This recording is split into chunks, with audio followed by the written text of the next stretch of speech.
입니다. 열왕기상 17장에 들어가기 전에 16장에 이제 아합이 왕이 되지 않습니까? 근데 이 아합 북쪽과 남쪽으로 이렇게 나눠지지 않습니까? 남쪽의 첫 번째 왕은 르호보암이고 북쪽의 첫 번째 왕은 여로보암 아니겠어요? 그런데 이 친구가 이렇게 나눠버린 이유는 하나님이 그러지 않습니까? 다윗의 은혜로 세운 그 왕조를 솔로몬 때 다 망쳐버리지 않습니까? 그러니까 다시 하나님의 언약 위에 이 나라를 세우라고 이 북쪽의 여로보암에게 나라를 10지파를 띄어서 주잖아요. 나눠버리지 않습니까? 그러니까 의도는 뭐예요? 이 나라는 언약의 나라란다. 하나님의 언약으로 세운 나라란다. 그러니까 이 언약으로 다시 돌아오세요. 하나님을 의지하세요. 결국에는 뭐예요? 언약으로 돌아오라. 이 말은 뭔 말이냐면 결국 예수 그리스도를 너희들이 의지해야만이, 믿어야만이 구원이 있어요. 결국 이 말이에요. 결국. 그런데 사실상 그 사무엘 시대에 왕이 처음으로 등장하지 않습니까? 사울의 그 왕이 처음으로 등장할 때, 이걸 사실상 하나님이 기뻐해요? 안 기뻐해요? 솔직히. 안 기뻐해요. 왜 그러냐면 하나님이 걱정이 됐어요. 이 왕은 분명히 세상 나라, 이방인의 나라의 왕으로 가버릴 것이다. 사실상 이스라엘 나라의 그 왕의 개념은 누군데? 하나님인데, 이 이스라엘 나라의 왕을 세워버리면 분명히 이놈들은 이방의 나라의 왕을 세운 것처럼, 왕이 된 것처럼 그렇게 될 것이다. 그것이 걱정된 거예요. 그러니까 하나님을 버려버리고 자기가 왕이 돼버릴 것이다. 이거죠. 이 개념이죠. 그래서 사실상 사무엘 시대에 왕을 세울 때도 걱정을 많이 해요. 그런데 백성들이 그래도 왕을 주세요 하고 막 욕을 하니까 그래 알았어 사울을 딱 세워요. 그런데 하나님 뭐예요? 사울은 안 된다. 그 다음에 이제 진짜 내가 원하는 왕 다윗을 세우지 않습니까? 그러니까 하나님의 마음에 딱 든다. 이 표현으로 다윗을 세우잖아요. 그러니까 하나님의 마음에 딱 맞아 했을 때 이 개념은 뭐냐면 이 다윗의 후손으로 오실 예수 그리스도가 이 후손으로 오니까 내 마음에 딱 맞네. 그 말은 결국 뭐예요? 이거. 너희들 기억해. 너희들은 이 땅에 보낸 이유는 뭐냐면 예수님으로 내가 십자가에서 예수님을 죽게 해서 너희들을 하나님의 나라의 백성으로 삼으려고 너희들을 예수님을 준비하고 있단다.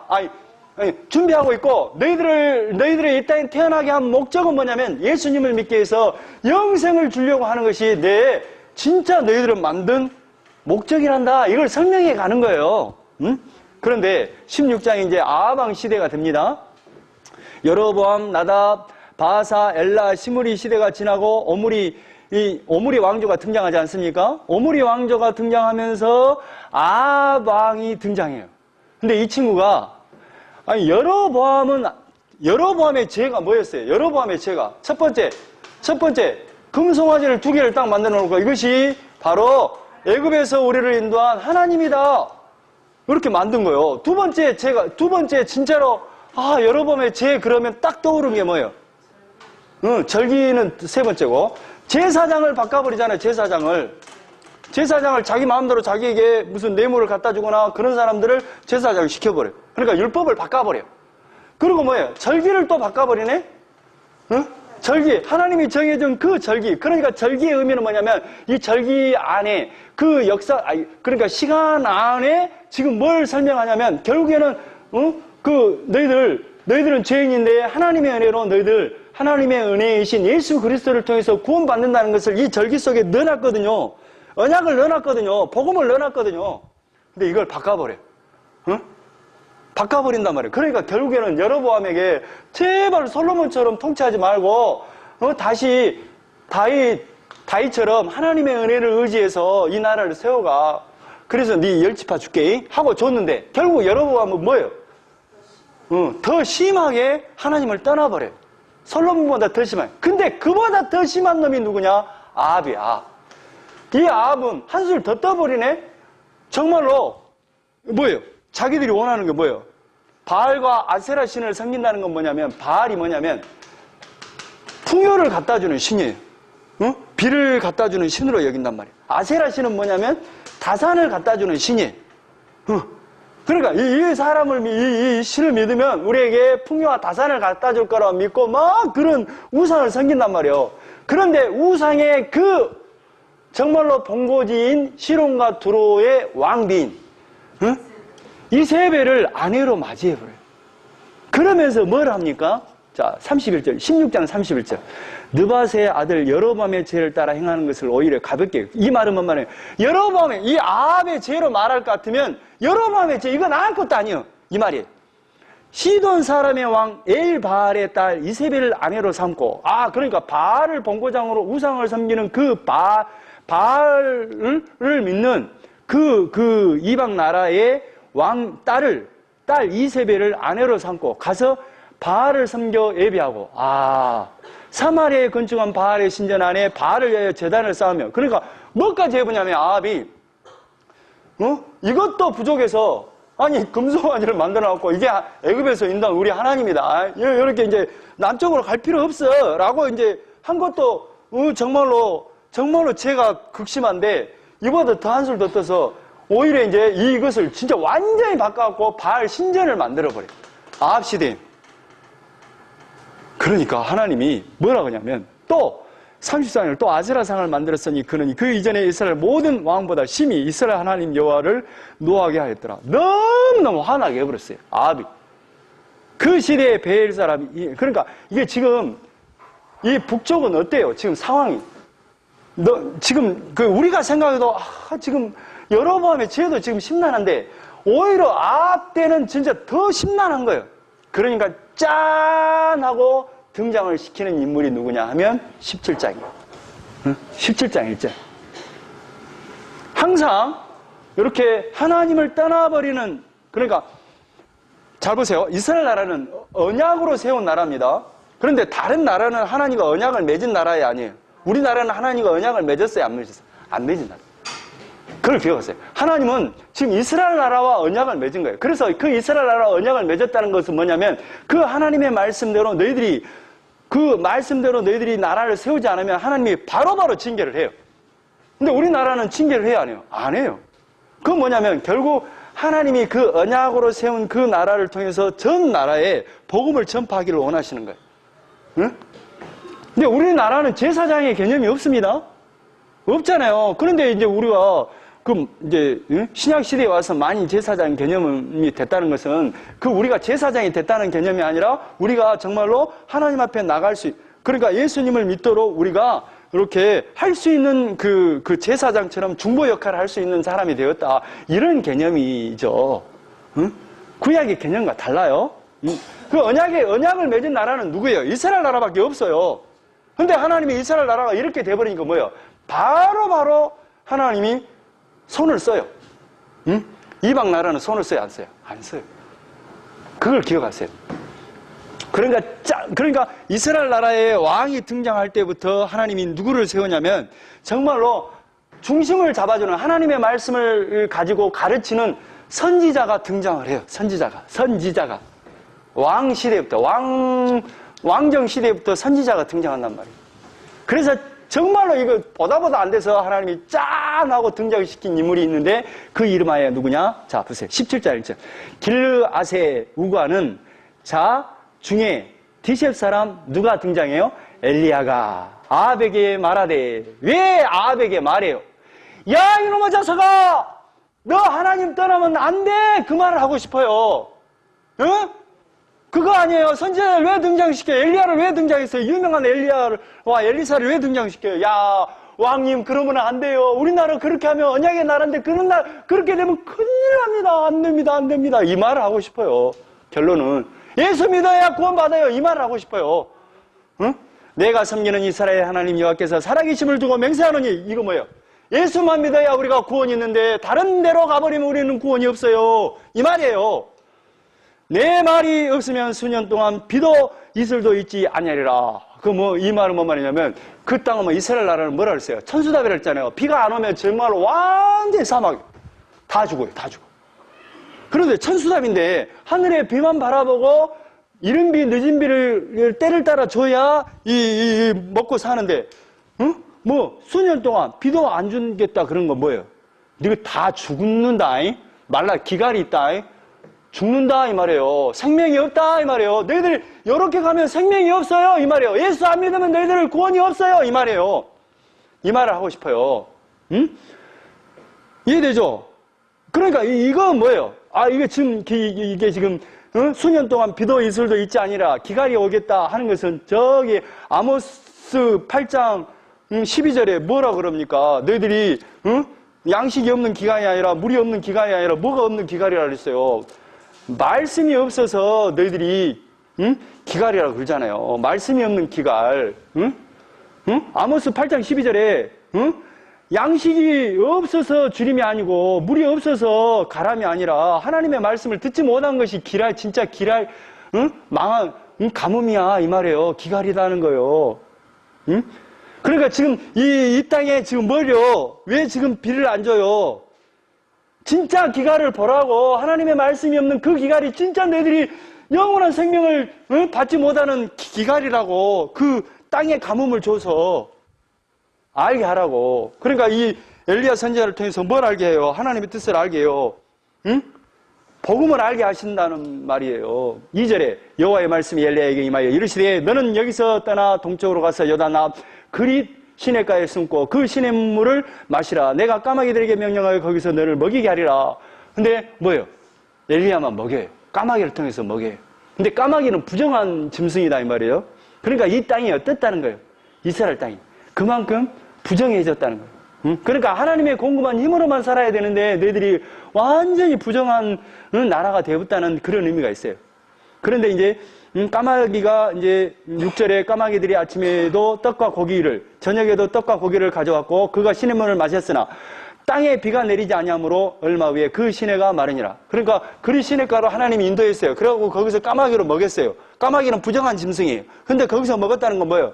그래도 하나님의 그 부정함 속에서도 하나님이 지금 그러니까 쉽게 말하면 이거예요.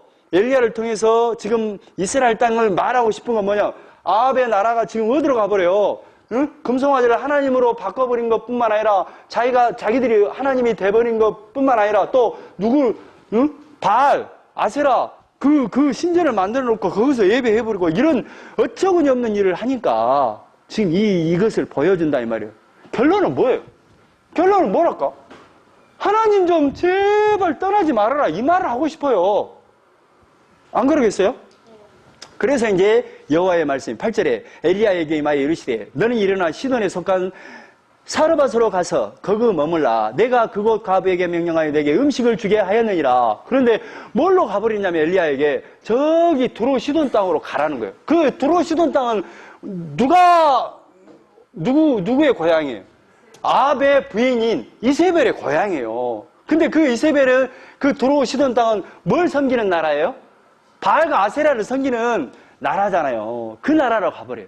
근데 예수님이 뭐라고 하냐면, 나사렛에 갔는데, 나사렛 사람들이 예수님을 배척하고 죽이려고 해요. 그러니까 예수님이 어떤 말씀을 인용하냐면, 이 사르밧 가부의 말을 인용을 해요. 인용을 해서 누가복음 4장입니까? 거기서 이 사르밧 가부의 이야기를 하면서, 사르밧 가부는 구원을 받았다. 근데 너희들은 그렇게 되면 구원이 없다라는 말을 해요. 오직 거기서 사르밧 가부만 구원을 받았어. 하나님의 택함을 받았다라는 그 이야기를 이 인물이 바로 이 예수님이 너희들은 구원이 없어. 그러면 율법 아래 갇혀버린 나를 몰라보고 나를 믿지 않으면 구원이 없는 것처럼 너희들에게 구원이 없다? 그 말을 하고 싶어요. 사르밧 가부의 이야기를 가지고 이야기를 해요. 예수님이. 그래서 너는 일어나 시돈에 속한 9절에 속한 사르밧으로 가서 거기 머물러라. 내가 그곳 가부에게 명령하여 내게 음식을 주려 하였느니라. 그가 일어나 사르밧으로 갑니다. 그래서 이제 청하건대 그릇에 물을 조금 가져다가 내게 마시게 하라. 그러면서 이제 11절에 그가 가지러 갈 때 엘리야가 그를 불러 이르되 청하건대 내 손에 있는 떡 한 조각을 내게로 가져오라 그래요. 그러니까 이 사르밧 가부가 지금 그쪽 땅도 그렇게 못 산 거예요. 과부의 집이잖아요. 12절에 그가 이르되 당신의 하나님 여호와께서 살아계심을 두고 맹세하노니 나는 떡이 없고 다만 통에 가루 한 움큼과 병에 기름 조금뿐이라. 내가 나뭇가지 둘을 주어다가 나와 내 아들을 위하여 음식을 만들어 먹고 구해는 죽여. 그러니까 이것밖에 없어요. 이거 먹고 이제 죽을 것밖에 이거 먹으면 우리도 죽을 것밖에 없는데 이걸 갖고 오라고요. 하니까 이제 엘리야가 갖고 오랍니다. 그러니까 13절에 엘리야가. 그만큼 지금 과부에게도 뭐 먹을 것이 있어요, 없어요? 그거 먹고 한 끼 먹으면 이제 우리도 굶어 죽을 판인데 그걸 갖고 오란 거야, 엘리야가.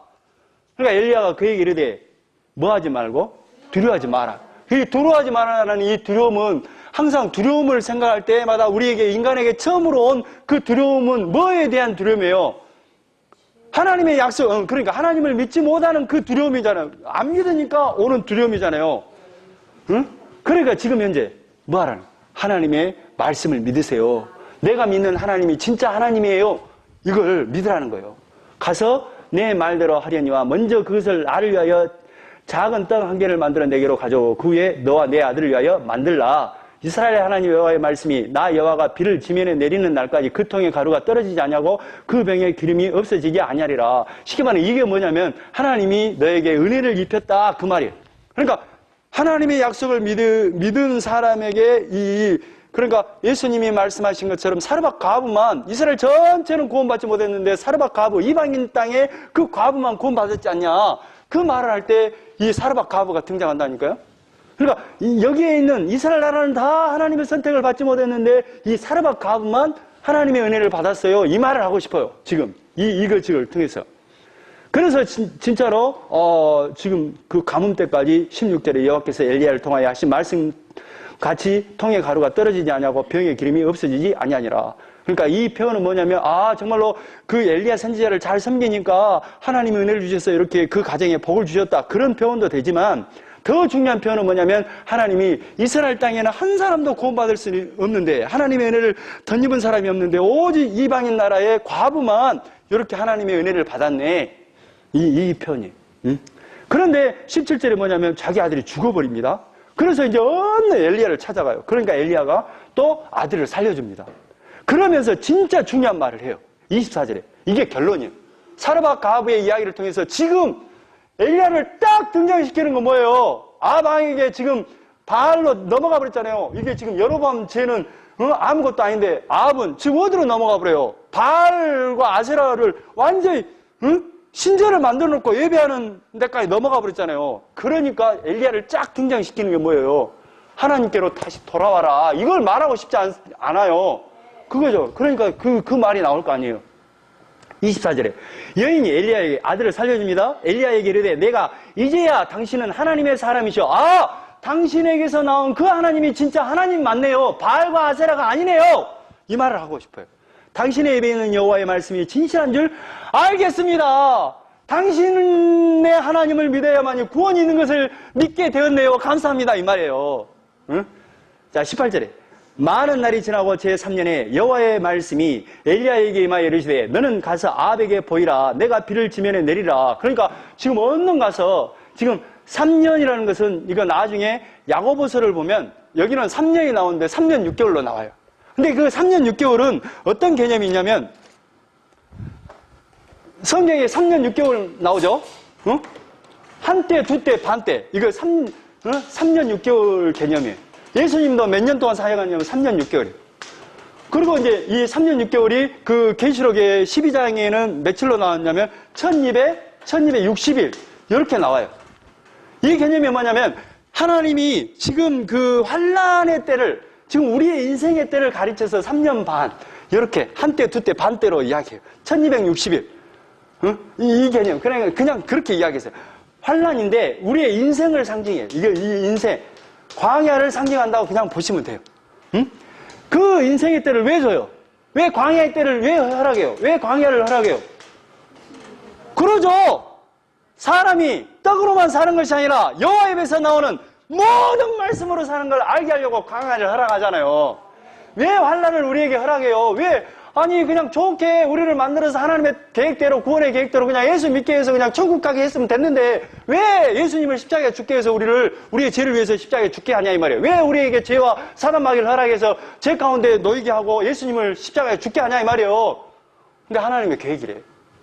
그러니까 뭐예요? 이 세상 가운데 이 환란 1260일 3년 반 그게 예수님도 3년 반이잖아요. 어떻게 완성해요 예수님이? 이 3년 반을 3년 반 동안 사역을 하고 어떻게 완성을 합니까? 하나님의 그 구원의 계획을 십자가잖아요. 응? 그 3년 반이. 그러니까 이 3년 반 우리의 인생 광야의 인생 죄와 사단마귀로 우리가 날마다 흔들리고 불안하고 두려워하는 이것을 해결하는 유일한 것은 뭐다? 3년 반 이후에 예수님 십자가에서 지심으로 완성하잖아요. 이거 보라고. 그래서 이제 엘리야가 짠 하고 이제 비를 지면에 내리라고 이제 하나님의 말씀이 임합니다. 그래서 이제 엘리야가 아합을 찾아갈 거 아니에요. 엘리야가 아합에게 보이려고 가니 그때 사마리아의 기근이 심하였더라. 그러니까 너무너무 기근이 심해. 그러니까 3절에 아합이 왕 맡은 자 오바다를 불렀으니 이 오바다는 여호와를 지극히 경외하는 자라. 오바다를 딱 불러요. 그래가지고 어떻게 하느냐? 오바다를 불러갖고 야야야 좀 물이 있고 그런 데를 한번 찾으러 가보자 하고 찾으러 나갑니다. 거기서 이제 누구를 만나버리냐면 7절에 오바다가 길에 있을 때 엘리야가 그를 만난지라. 근데 오바다가 누구를 만나보냐면 엘리야를 만나버려요. 응? 그러니까 이제 엘리야가 응? 17장 1절에 뭐라 그래요? 하나님의 말씀이 수년 동안 이 땅에 비가 안 내릴 거요. 이슬이 없을 것이요. 그래서 기근으로 다 망할 거요. 했잖아요. 그러니까 아합이 화가 나가지고 말이죠. 사람들에게 아합을 잡아서 들이라. 죽여불렀다. 하고 명령을 내렸어요. 응? 그래가지고 맹세까지 시켜요. 만약에 너희들이 봤는데 안 봤다 그러면 하나님의 이름으로 너희들 가만 안 놔둔다. 이렇게까지 했다 이 말이에요. 그러니까 오바다가 여기도 이제 이스라엘 그래도 정상적인 선지자인데 엘리야를 딱 만나는 순간에 18절에 그가 그에게 대답하되 그러하다. 가서 내 주에게 말하기를 엘리야가 여기 있다 하라. 예? 여기 있다고 말을 하라. 엘리야가 왔다고 말을 해라.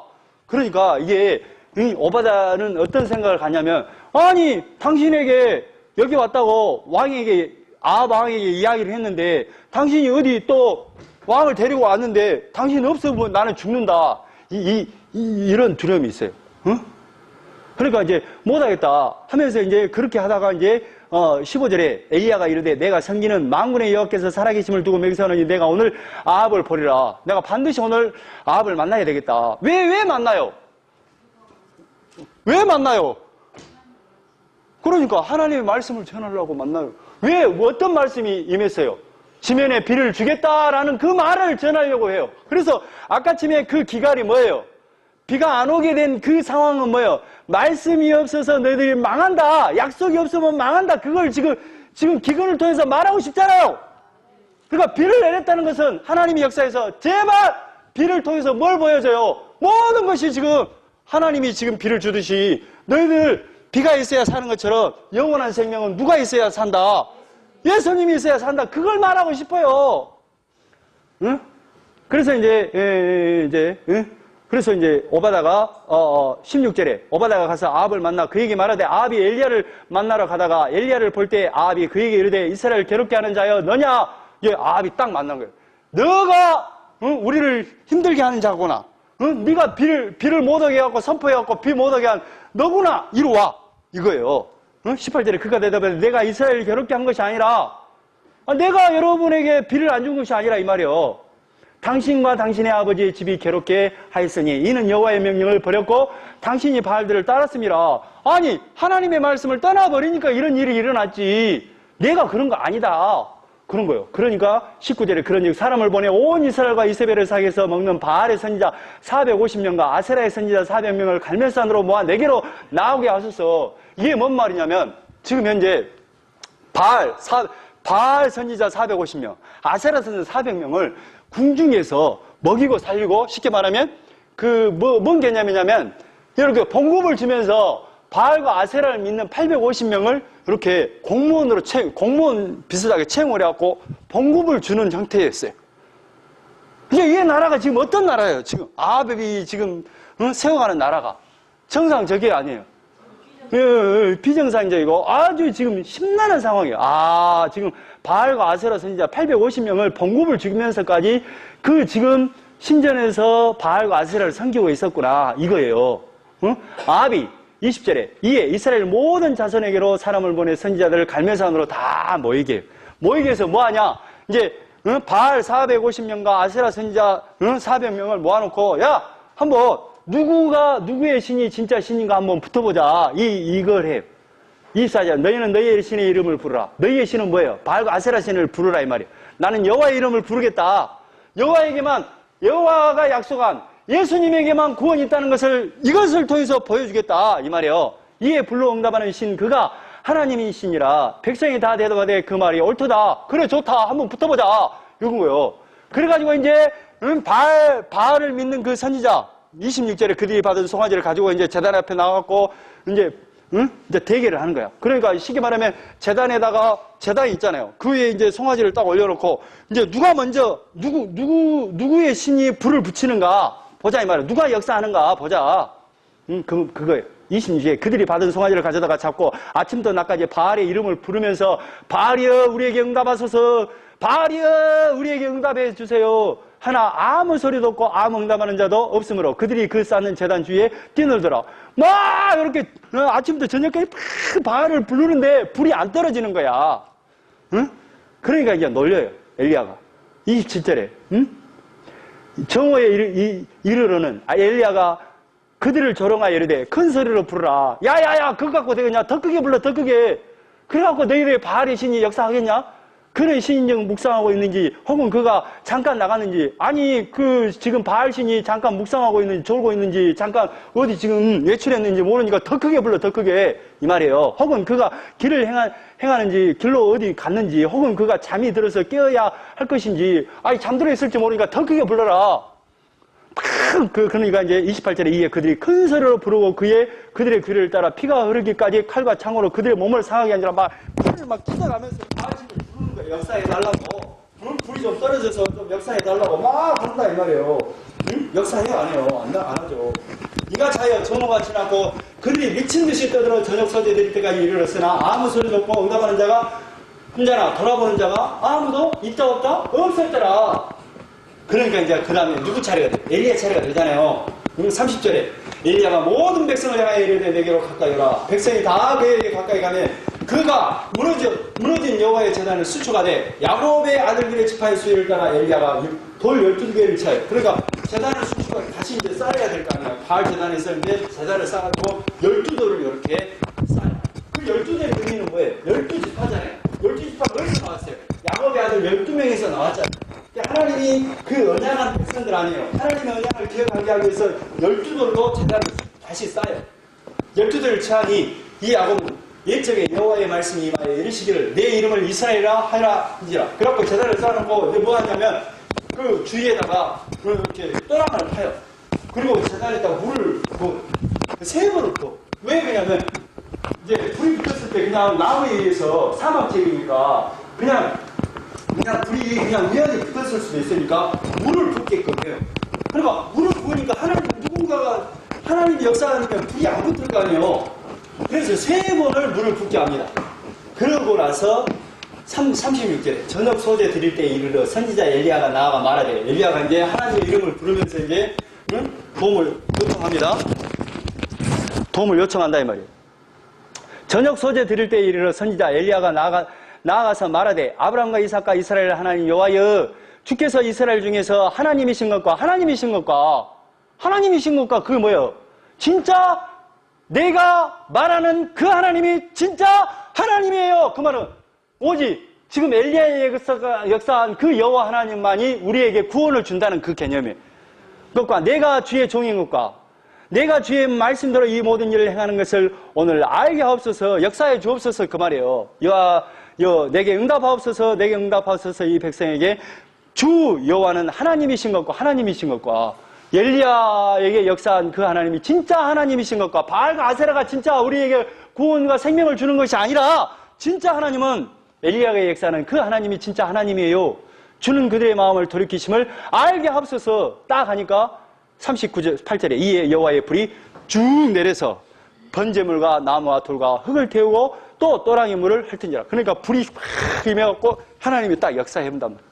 그래가지고 이제 40절에 엘리야가 그들에게 이르되 바알의 선지자를 잡되 그들 중에 하나도 도망하지 못하게 하라 하며 곧 잡은지라. 엘리야가 그들을 기손 시내로 내려가서 거기서 다 죽여버려. 그러니까 이게 뭐예요? 지금 바알 선지자들과 아세라 선지자들을 다 죽여버린단 말이에요. 그 말은 뭐 말이에요? 지금 너희들의 역사하는 그 신이 진짜 신이 아니라 지금 엘리야에게 역사하는 신, 그 여호와 하나님이 진짜 신이다. 그 말을 통해서 뭐요? 왕과 백성들에게, 이스라엘 백성들에게 그것을 보여주면서 진짜 바알로 가면 안 되네. 하나님께로 돌아와야 되네. 이걸 말하고 싶어요. 하나님에게만 구원이 있네. 이 말이에요.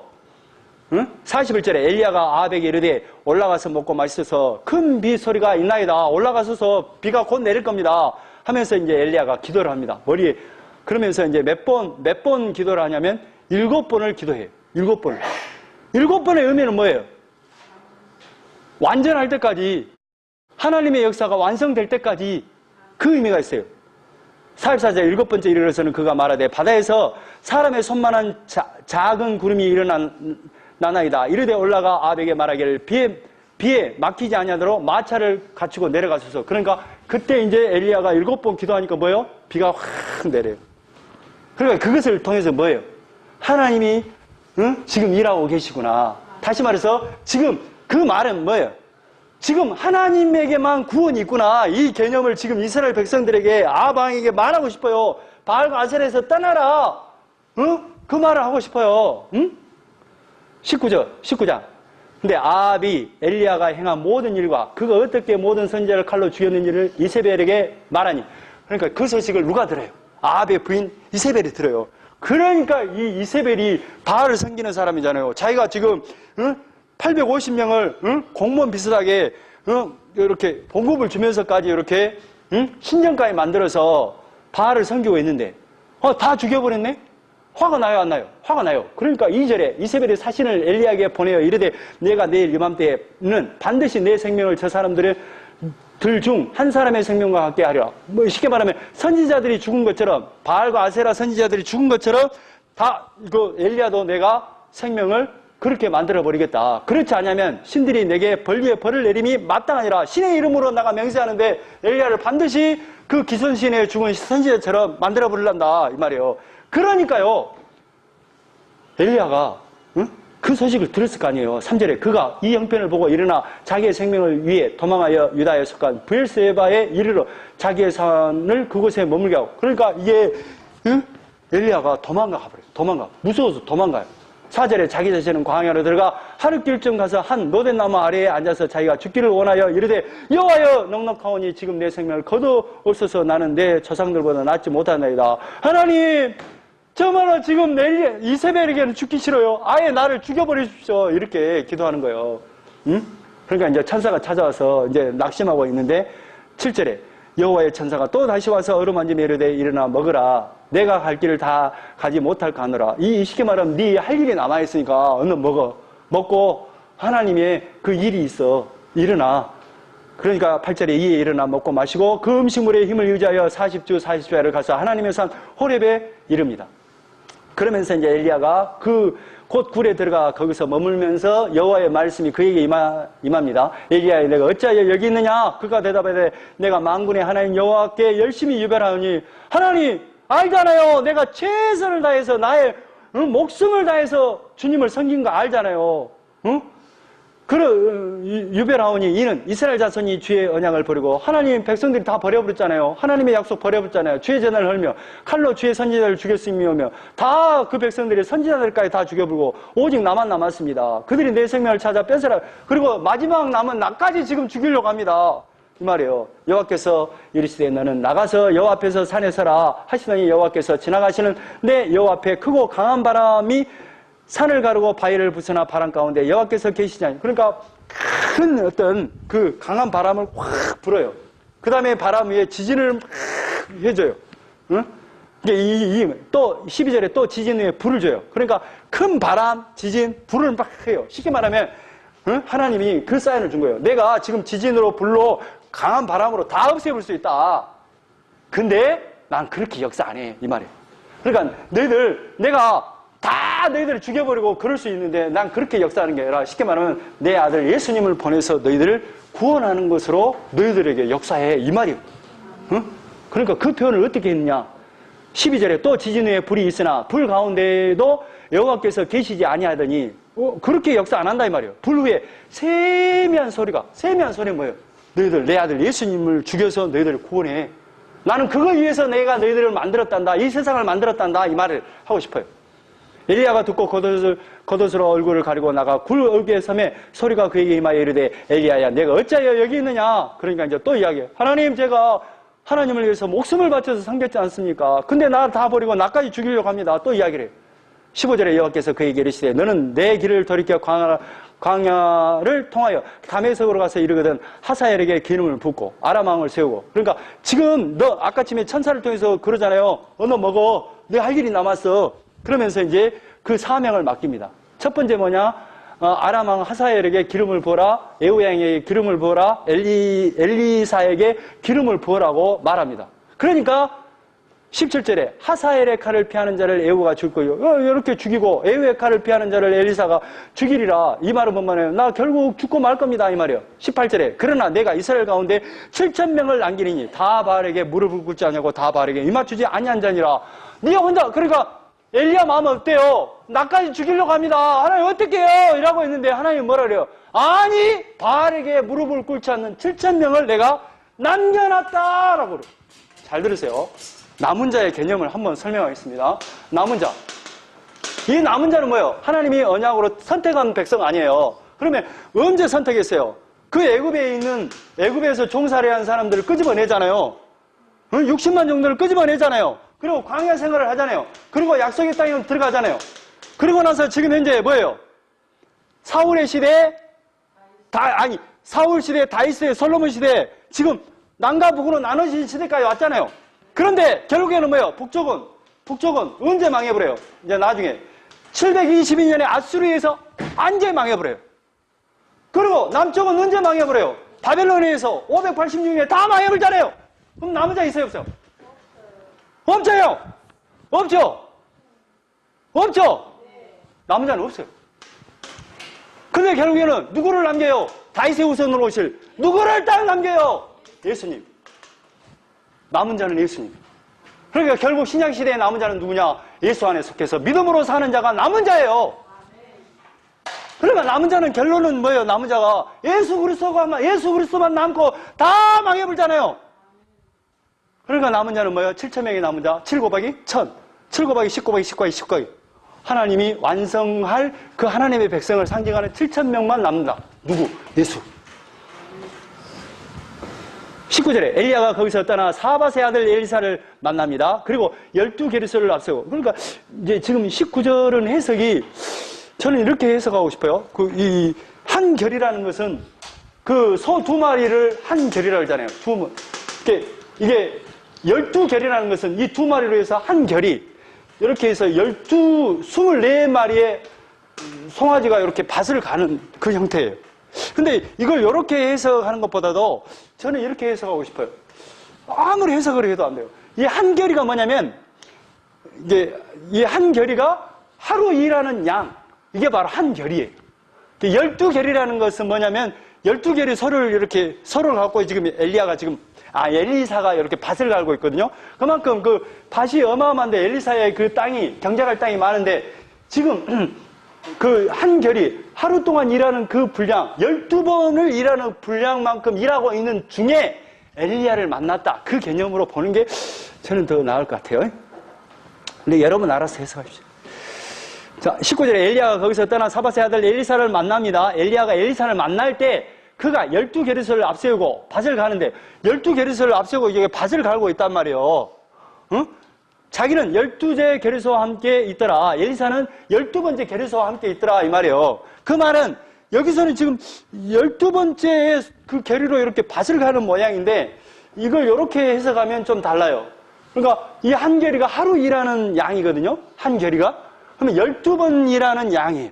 그러니까 내가 12번째 일하는 그 양만큼 지금 일하고 있을 때, 엘리사가 일하고 있을 때 엘리야가 나타났다. 이렇게 보는 게 좀 더 무난한데 다른 분들은 다르게도 해석하고 그럽니다. 저는 그렇게 해석하고 싶어요.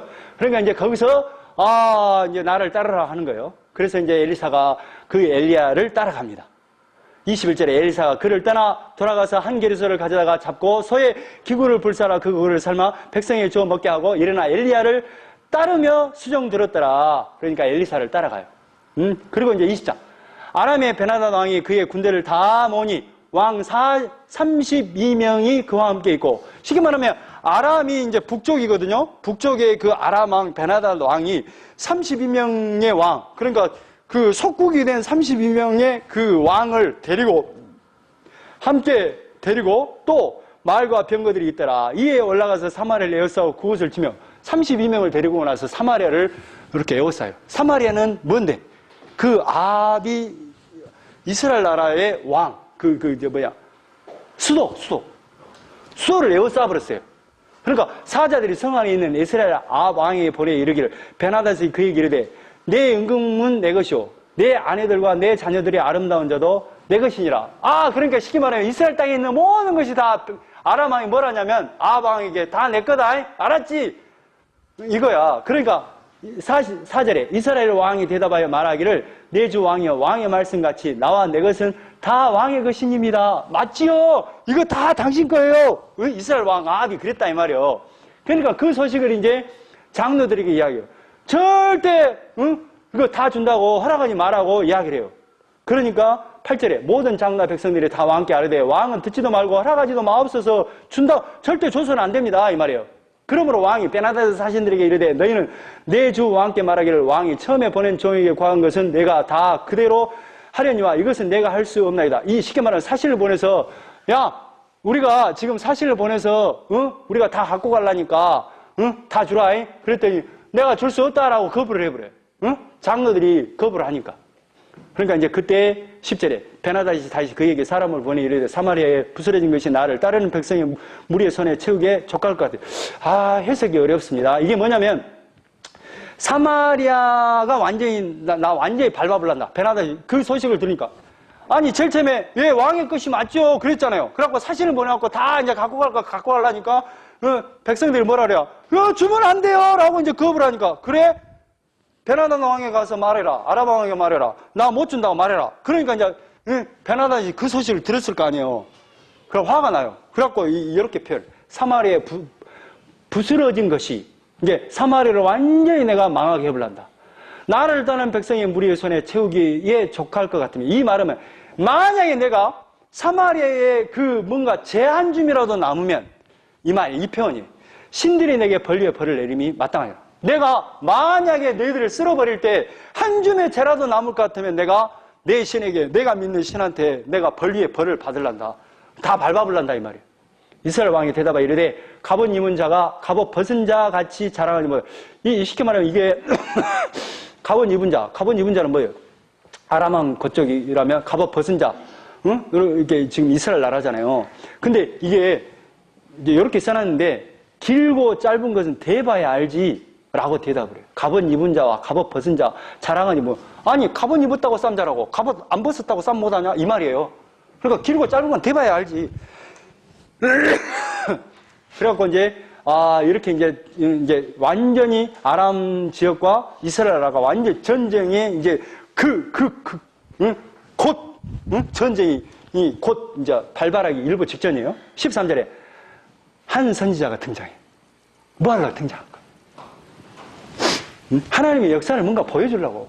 한 선지자가 이스라엘 아합 왕에게 나아가서 이르되 여호와의 말씀이 내게 이 큰 무리를 보느냐 내가 오늘 그들을 내 손에 넘기리니 너는 내가 여호와인 줄 알리라. 뭐예요? 아람 군대하고 싸웠을 때 하나님이 우리 아합 왕에게 붙여줄란다. 다 승리하게 하란다. 그러면서 뭐하네? 너는 내게 여호와인 줄 알리라. 그 역사하신 분이 여호와 하나님 것을 알게 하려고 승리하게 해줄게 라고 선지자를 통해서 말을 전한단 말이에요. 그러면 결론은 뭐예요? 하나님 여호와가 진짜 하나님인 것을 알게 해주겠다. 그 말은 여호와 하나님에게만 우리에게 구원이 있다는 그 복음을 전하기 위해서 이것을 역사한답니다 라고 전해요. 그래서 이제 싸움이 딱 나갈 거 아니에요. 그러니까 어떻게 할까요? 그러니까 15절에 아합이 이에 각 지방 고관의 청년들을 계수하니 232명이요. 그의 모든 백성 곧 이스라엘 모든 자손을 계수하니 7,000명이라. 그러니까 그냥 고관 대작들의 청년들 232명하고 백성들 7,000명을 데리고 나가라 하는 거예요. 그런데 아람의 군대는 얼마냐면 12만 7,000명이에요. 근데 거기에서 이겼을까요? 졌을까요? 이겨줘. 21절에 이스라엘 왕이 나가서 말과 병거를 치고 또 아람 사람을 쳐서 크게 이겼더라. 왜 이겨요? 선지자를 통해서 뭐 했어요? 내가 아람 왕을 너 손에 붙였고 그것을 통해서 지금 내가 여호와인 줄 알게 하려고 승리하게 하겠다 했잖아요. 그러니까 승리해요. 그러니까 이제 아람 왕이 이제 성질이 났을 거 아니에요. 그러니까 뭐라고 하냐면 22절에 그 선지자가 이스라엘 왕에게 나아가 이르되 왕은 가서 힘을 기르고 왕께서 행할 일을 알고 준비하셔서 해가 바뀌면 아람에 쉽게 말하면 이 또 선지자가 아람 왕이 그런 거예요. 이제 분명히 또 아람이 또 쳐들어올 겁니다. 그러니까 힘을 기르고 있어야 됩니다. 준비하고 있어야 됩니다. 하고 또 아람에서도 지금 이제 전쟁이 저버렸으니까 뭐라고 이야기할 거 아니에요. 23절 아람 왕의 신하들이 왕께 아뢰되 그들이 신은 산의 신이므로 쉽게 말하면 이스라엘 나라는 산의 신 아니냐, 산에서만 전쟁이 강한 신 아니냐, 우리는 그들이 우리보다 강하였거니와 우리가 만일 평지에서 그들과 싸우면 반드시 그들보다 강할지라. 우리는 평지에서 강하지 않소. 그러니까 산에서 싸우지 말고 평지에서 이렇게 전쟁을 합시다. 그러면 이길 거요. 응? 이 말 하는 거예요. 그래서 이제 준비를 할 거 아닙니까? 준비를 했어요. 26절에 해가 바뀝니다. 베나다시 아람 사람을 소집하고 아벡으로 올라와서 이스라엘과 싸우려 하며 이스라엘 자손도 소집되어 군량을 받고 마주 나가서 그들 앞에 진영을 치고 이제 그 해가 바뀌어서 이제 베나닷과 이제 이렇게 이스라엘과 싸움이 일어났다 이 말이에요. 진영을 치니 이스라엘 자손은 두 무리의 적은 염소떼와 같고 이스라엘 자손은 어때요? 그냥 하찮네. 근데 아람 사람은 그 땅에 어마어마하게 많아요. 그러니까 이기겠어요? 안 이기겠어요? 28절에 그때 하나님의 사람 이스라엘 왕에게 나와 말하 이르되 여호와의 말씀에 아람 사람이 말하기를 여호와는 산의 신이요 골짜기 신은 아니라 하는도다. 그러므로 내가 이 큰 군대를 다 내 손에 넘기리니 너희는 내가 여호와인 줄 알리라 하셨느니라. 그러니까 지금 뭐예요? 여호와 하나님이 진짜 역사한 것을 보여주겠다 이 말이에요. 쉽게 말하면 여호와 하나님을 알게 하겠다 이 말은 뭔 말이에요? 그 말은 그러니까 하나님의 그 창세전의 언약인 예수 그리스도를 구원하겠다는 이것을 너희들에게 알게 하겠다 이 말이에요. 구약의 버전으로. 응? 진영에 서로 대찬이 7일이라 일곱째 날에 접전하여 이스라엘 자손이 하루에 아람 보병 몇 명을 이겨버려요. 10만 명을 죽이고 그 남은 자는 아벡으로 도망하여 성으로 들어갔더니 그 성병이 남은 자는 2만 7천 명 위에 무너지고 베나닷은 도망하여 성으로 이르러 골방으로 들어가니라. 그러니까 뭐예요? 12만 7천 명이 완전히 깨지게 되어버렸어요. 누가 붙여줘서? 하나님이 승리해서 뭐 알게 하려고? 내가 여호와인 줄 알게 하려고. 진짜 바알과 아세라 신이 진짜 신이 아니라 진짜 여호와 하나님이 진짜 신인 것을 알게 하려고. 여호와 신만이 우리를 구원할 수 있다고. 예수 그리스도를 통해서만 구원될 수 있다고. 31절에 그의 신하들이 그에게 말하되 우리가 들은즉 이스라엘 집의 왕들의 인자왕이라. 그러니까 이제 도망을 갔잖아요. 그런데 베나닷의 신하들이 뭐냐면 이스라엘 왕은 인자합니다. 가서 굽신되면 분명히 살려줄 겁니다. 하고 이제 굽신되라 그래요. 그래서 이제 굽신됩니다. 응? 그러니까 이제 그래? 알았어. 그러니까 34절 그 사람들의 좋은 징조로 여기고 그 말을 얼른 받아 대답하되 이르되 베나닷은 왕의 형제입니다. 지금 저도 당신의 형제 아닙니까? 도와주십시오. 살려주십시오. 왕이 이르되 너희는 가서 그를 인도하여 오라. 베나닷이 이에 왕이 나오니 왕이 그를 병거에 올린지라. 베나닷이 왕께 아뢰되 내 아버지. 그러니까 베나닷이 이제 가서 이제 조아리고 무릎을 꿇었을 거 아니에요. 그러면서 내 아버지께서 당신의 아버지에게 빼앗은 모든 성을 내게 돌려보내리라. 이제 아버지가 빼앗은 땅 다 돌려주겠습니다. 살려주십시오. 이런 거요. 또 내 아버지께서 사마리아에 만든 것까지. 그때 베나닷의 아버지가 그 이스라엘 땅을 밟아버릴 때 얼마나 이세가 대단했냐면 사마리아 땅에 그 베나닷의 아버지의 이름으로 도로를 낸 거예요. 어디 있죠? 누구 도로 있죠? 여기가 누구 도로죠? 인방울 도로인가요? 유명한 사람 도로를 내잖아요. 그러죠? 그런 것처럼 그때 당시에도 그 베나닷의 아버지가 정말로 사마리아를 완전히 얼마나 짓밟아 버렸는가. 사마리아에 그 베나닷의 아버지의 그 도로가 있었어요. 응? 그런 것처럼 당신도 다메섹에서 당신을 위하여 거리를 만드소서. 제가 당신을 위해서 우리 고향 땅에, 우리의 땅에, 다메섹에 당신의 이름에 도로를 만들어 드리리다. 살려주십시오. 이 말이요. 아비르되 내가 이 조약을 인하여 당신을 놓으리라. 하고 이에 더불어 조약을 맺고 그를 놓았더라. 근데 이게 뭔 문제가 있냐면 하나님은 뭐예요? 붙여준 전쟁이잖아요. 그러면 다 진멸을 해야 되는 거예요. 근데 뭐예요? 살려줘요. 응? 그러니까 35절에 선지자의 무리 중 한 사람이 여호와의 말씀을 그의 친구들에게 이르되 너는 나를 치라 하였더니 그 사람이 치기를 싫어하는지라. 이게 선지자가 딱 등장해서 지금 뭔가를 말하고 싶은 거예요. 근데 이렇게 누군가 선지자가 그런 거예요. 나를 쳐라. 그러니까 치겠어요? 지사가 나 한 대 쳐. 그러니까 치겠어요? 앉히잖아요. 그러니까 그 선지자가 뭐라냐면 그 사람에게 이르되 내가 여호와의 말씀을 듣지 아니했으니 내가 나를 떠나갈 때에 사자가 너를 죽이리라. 아니 너 나 쳐. 그런데 안 치잖아요. 아니 이렇게 해야 되겠네. 죽은 것은 내가 해야 되겠네. 지금 지석이가 나 치라고 그래. 나한테 치라고 그래요. 그러니까 내가 못 치잖아요. 그러니까 지석이가 나한테 뭐라 하냐면 그래 하나님의 말씀을 어겼으니 너 지나가다가 사자한테 죽는다. 그래도 진짜 죽어요. 그리고 또 다른 사람한테 한 대 치라 할 때 죽도록 쳐버려요. 그러니까 이제 막 몸이 엉망진창이 됐을 거 아니에요. 그리고 그 선지자가 잘 보세요. 선지자가 가서 38절에 가서 수건으로 자기의 눈을 가리어 변장하고 길가에 왕을 기다려. 그래서 왕이 지나갈 때 그가 소리 질러 왕을 불러 이르되 왕을 불러요. 왕이 지나니까 아방이 들어가니까 왕이시여 불러요. 선지자가 종이 전장 가운데 나갔더니 한 사람이 돌이켜 어떤 사람을 끌고 내게로 와서 말하기를 이 사람을 지키라. 만일 그를 잃어버리면 그러니까 쉽게 말하면 전장에서 내가 포로로 잡았는데 만약에 당신한테 몇 개 놀라니까 이것을 만약 잊어버리면 네 생명을 내가 네 대신해서 죽일란다. 그리고 만약에 생명을 너가 나를 안 주려면 은 한 달란트를 나한테 주라. 이렇게 약속을 했습니다. 그런데 40절에 종이 이리저리 일을 볼 동안에 그가 없어졌어요. 맡겨놓은 사람이 없어져 버렸다 이 말이야. 그럼 어떻게 해야 돼? 네 생명을 나한테 주거나 은 한 달란트를 줘야 될 거 아니에요. 그럼 어떻게 할까요? 왕에게 그런 거예요. 이스라엘 왕이 그에게 이르되 내가 스스로 결정하였으니 그대로 당하여야 하리라. 당연히 네 생명을 주든가 은 한 달란트를 줘야지. 그가 급히 자기의 눈을 가린 수건을 벗으니 이스라엘 왕이 그는 선지자 중에 한 사람인 줄 알아본지라. 선지자 한 사람이 딱 선지자더라 이 말. 그가 왕에게 아뢰되 여호와의 말씀이 내가 멸하기를 작정. 그러니까 누구를 지금 지칭해서 말하고 싶어요? 왕이 지금 아람 왕을 붙여줬잖아요. 그러면 다 진멸을 해야 되는데 지금 다시 조약을 맺어버리잖아요. 그 말하는 거예요. 그러니까 내가 멸하기를 작정한 사람을 내 손으로 놓았은즉 그러니까 뭐예요? 내 목숨은 그의 목숨이 대신하고. 그러니까 만약에 맡겨놓은 사람이 도망가 버렸으면 네 생명을 만약에 네가 생명을 대신해라 하면 그 사람이 죽어야 될 거 아니에요. 놓아버렸으니까. 아니면 은 한 달란트를 주든가. 그 말이에요. 그러니까 당신 말이지 아람 왕을 안 죽였으니까 너가 죽고 아람의 백성을 살려줬으니까 당신의 백성들이 죽게 될 거예요. 이 말을 해요.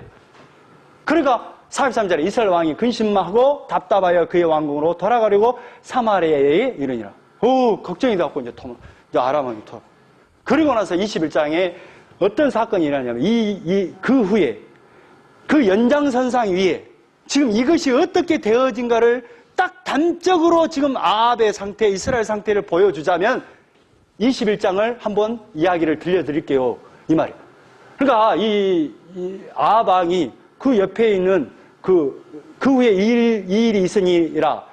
이스라엘 사람 나봇에게 이스라엘의 포도원이 있어 사마리아 왕 아합의 왕궁에서 가깝더니 아합이 나봇에게 말하 이르되 내 포도원이 내 왕궁 곁에 가까이 있으니 내게 주어 채소밭을 삼게 하라. 내가 그 대신에 그보다 더 아름다운 포도원을 내게 줄 것이요 만일 내게 좋게 여기면 그 값을 돈으로 내게 주라. 이게 뭔 말이냐면 나봇이 말이죠. 그러니까 나봇의 포도원이 이 왕에게 너무 마음에 들어.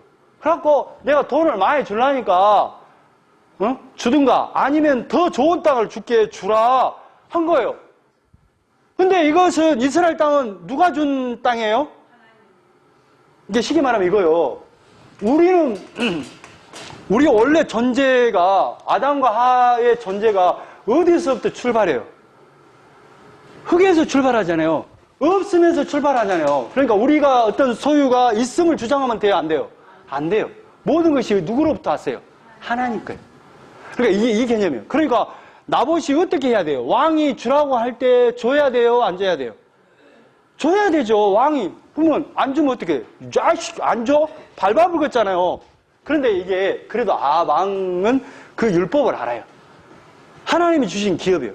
그러니까 3절에 나봇이 아합에게 말하되 내 조상의 유산을 왕에게 주기를 여호와께서 금하셨어요. 하나님이 주신 거 안 됩니다. 단호하게 말해요.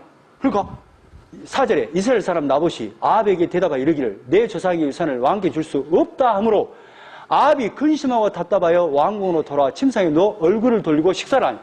이게 쉽게 말하면 왕이 원하는 땅을 얻으려고 했는데 안 줘버려. 그러니까 왕이 뭐예요?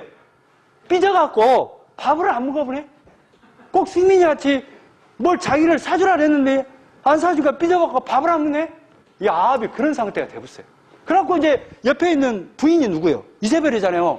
이세벨이 도대체 왜 그러세요? 그러니까 아니 나봇의 포도니 마음에 들어갖고 돈도 많이 주든가 아니면 좋은 땅을 준다고 그랬는데 안 줘보네? 그렇게 이세벨이 뭐냐면 당신이 왕 맞아요? 걱정 마세요. 내가 뺏어줄게. 그래요. 그래갖고 어떻게 뺏어주냐? 그 마을에 있는 이스라엘에 있는 사람들 장로들이나 그 사람한테 그 왕의 친서를 딱 보내요. 이 나봇이 나쁜 놈이니까 왕을 저주하고 그랬다. 모함을 해갖고 금식을 선포하고 해가지고 이 사람을 왕과 나라를 저주했다라고 속여가지고 이 사람을 죽이시오라고 친서를 보내요. 근데 그대로 그 장로와 귀족들이 그 편지를 받고 이세벨이 보냈지만 왕의 친서로 받아들여갖고 그 나봇을 죽여버립니다. 웃기죠? 응? 자, 13절에 때에 불량자 두 사람이 들어와 그의 앞에 앉고 그 거짓말 증인하는 사람 두 사람을 세워요. 백성 앞에 나봇에게 대하여 증언하여 이르기를 나봇이 하나님과 왕을 저주하였다. 하나님과 왕을 저주했어. 그러니까 어떻게 돼? 무리가 그를 성읍 밖으로 끌고 나가서 돌로 쳐 죽여요. 그러니까 그 소식을 얼른 알릴 거 아니에요.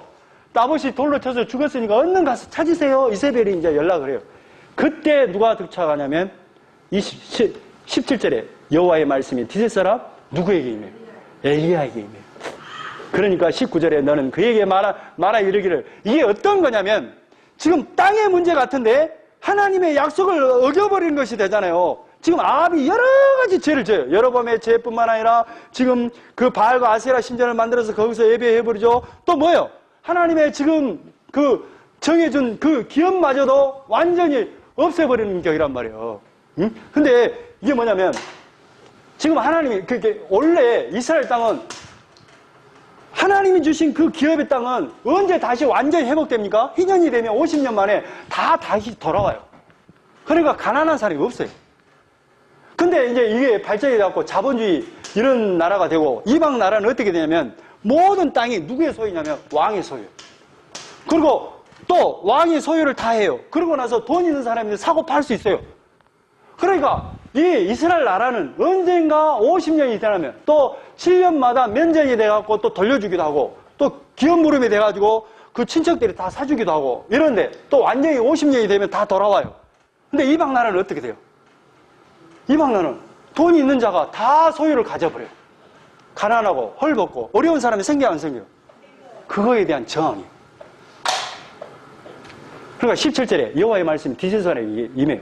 그러니까 19절에 너는 그에게 말하 이르기를 아합에게 말하 이르기를 여호와의 말씀이 내게 죽이고 또 빼앗았느냐 하였다 하고 또 그에게 이르기를 여호와의 말씀이 개들이 나봇의 피를 핥은 곳에서 나봇이 죽은 그곳에서 개들이 내 피 아합의 피 곧 내 몸의 피도 핥게 될 것이다. 너 죽게 된다 이 말.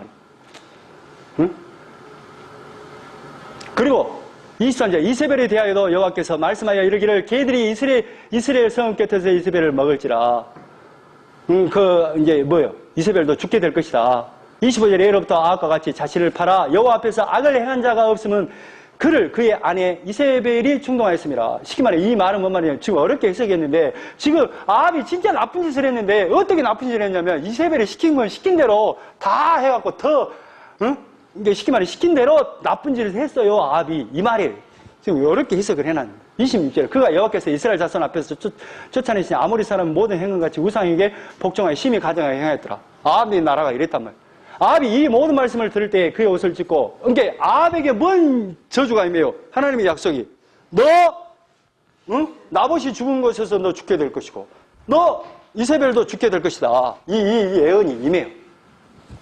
그러니까 27절에 아합이 이 모든 말씀을 들을 때 그의 옷을 찢고 굵은 배로 옷을 동이고 금식하고 굵은 배에 누이고 또 풀이 죽어 다니니라. 그러니까 이제 그 말씀이 들으니까 이제 이렇게 탁 풀이 죽여요. 여호와의 말씀이 디셋살에 엘리야에게 임하여 이르시되 아합이 내 앞에 겸비함을 내가 보느냐. 쉽게 말하면 이게 뭐냐면 지금 새가 이렇게 날개를 이렇게 접듯이 지금 현재 뭐냐면 아합이 회개를 해버려요. 아합이 회개를 해버려. 그러니까 그 앞에서 겸비함으로 내가 재앙을 저희 시대에는 내리지 아니하고 그러니까 그 시대에는 안 죽이고 그의 아들의 시대에 그의 집을 완전히 망하게 해볼 것이다. 그러니까 결국 뭔 말하고 싶어요? 이 엘리야 선지자를 통해서 아비시여 여호와 하나님만이 우리의 신이요 바알과 아세라를 떠나야 됩니다. 어디 여호와 하나님을 알게 한다는 것은 뭐예요? 여호와 하나님이 주신 그 약속 예수 그리스도를 통해서만 우리가 구원받습니다. 제발 돌아와 주세요. 이 말을 계속 이게 엘리야의 그 사역을 통해서 하나님이 진짜 신이에요. 돌아오세요. 이 말이에요. 응? 누군지 아십니까? 하나님이 누군지 아닙니까? 예수 그리스도를 이미 우리를 구원하겠다는 그 계획을 갖고 만든 분 아니에요. 그분을 따라야 됩니다. 이 말이에요. 여기까지 하겠습니다. 기도하겠습니다.